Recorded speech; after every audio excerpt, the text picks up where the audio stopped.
How does a rental agreement work? Well, imagine this. You're a rat. A simple, hopeful little rat, just looking for some peace and a good chunk of cheese. One day, you find the perfect spot, right behind the fridge. Warm, quiet, great location, and most importantly, a golden wedge of Gouda, right in the middle of the floor. But here's the catch.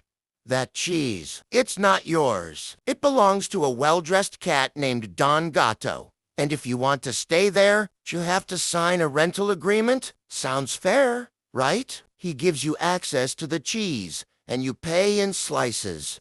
But once you start reading the fine print, you realize this isn't about cheese. This is a trap dressed as an opportunity. The agreement starts simple. You pay rent every month, and Don Gatto lets you stay. But then come the clauses. So many clauses. First, the security deposit. He wants 5 full wheels of Swiss up front. He says he'll return it if everything's in perfect condition. Translation: if you leave a single scratch on the wall, drop a crumb, or stash a blue cheese under the bed, kiss your deposit goodbye. Next, the rules. No guests unless you ask. No stinky cheese in common areas. No digging tunnels. And definitely no late-night squeaking. You thought you were renting a space? Turns out you're signing up for a lifestyle. Then there's the maintenance trap. Let's say the wall cracks or the ceiling leaks. Cool. You call Don Gatto. He shows up, sniffs around,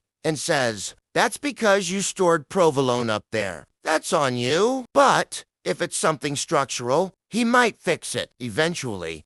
Or not. Now the best part.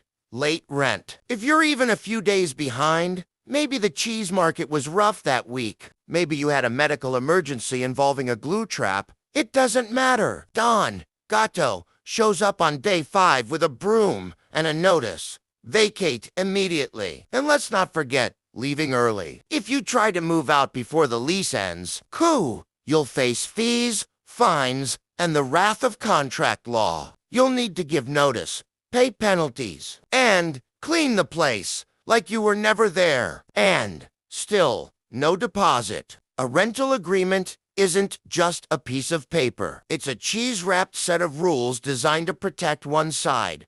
The owner, sure, it offers temporary security, but it also ties your paws. So, here's my advice. Read every line, ask every question, and if something sounds too good to be true, like free cheese, with no conditions, assume there's a trap somewhere. I'm Max. I've signed enough rental agreements to know the difference between a deal and a disaster. If this video saved you from falling into a landlord's mousetrap, subscribe to the channel and share it with that friend who's about to sign their first lease thinking it's no big deal. See you in the next one. And remember, if the cheese is too easy, there's probably a spring-loaded bar behind it.